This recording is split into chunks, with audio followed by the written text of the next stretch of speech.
Good morning, sir. I am Nana Marie S. Arnan from BTVT Ed FSM 3A, a student of Prof. Educ 8, the teaching profession. Today, I will be presenting my video portfolio which showcase my accomplishment and certificate from first year up to my third year college. This portfolio presents more than just my documents. It tells the story of my growth, challenges, and dedication throughout my journey as an education student.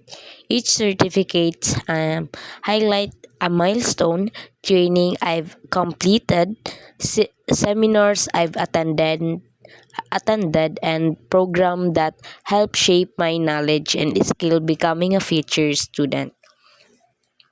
From my year from my early years in college up to where I am now, every experience contributed to my building my confidence, strengthening my sense of responsibility and deepening my passion for teaching.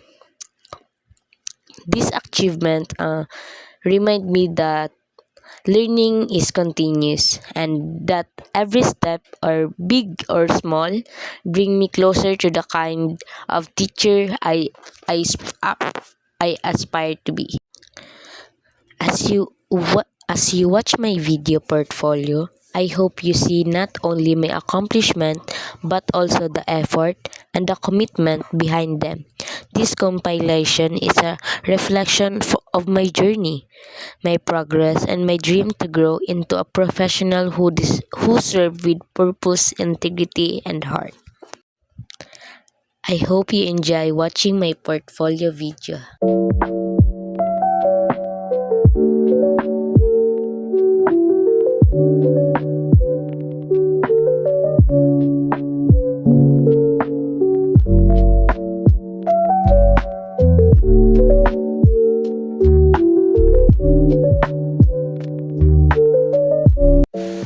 Through the NSTP CWTS course, I learned that the true meaning of service that builds character, strengthens leadership, and depends our responsibility to our community, and taught me that even small action can create positive change as long as they come from genuine willingness to help.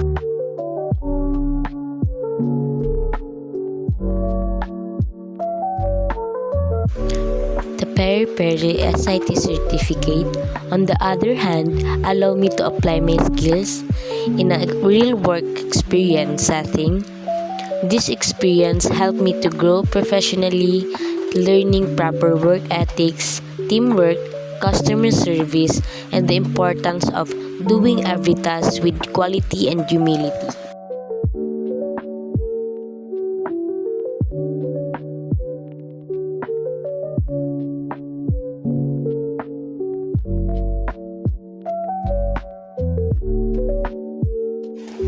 Lastly, the certificate of attendance for the food handler class strengthened my knowledge in food safety, sanitation, and responsible preparation. Dahil ito ay malaking tulong sa kahit anuman na trabaho na may kinalaman sa pagkain. At kalinisan at tamang paghawak sa pagkain ay hindi lamang requirement or responsibilidad ito para sa kaligtasan ng bawat tao. And lastly, I would like to express my heartfelt thanks to my instructor, Sir Mio, mentors, and everyone who guided me throughout this journey. Thank you for the patience and the lesson and the encouragement that helped me finish all these programs. These certificates are not just achievements for me and for all. They are stepping stones. They remind me that learning never stops and that every skill is gained today is a preparation for a bigger opportunity tomorrow. Maraming salamat.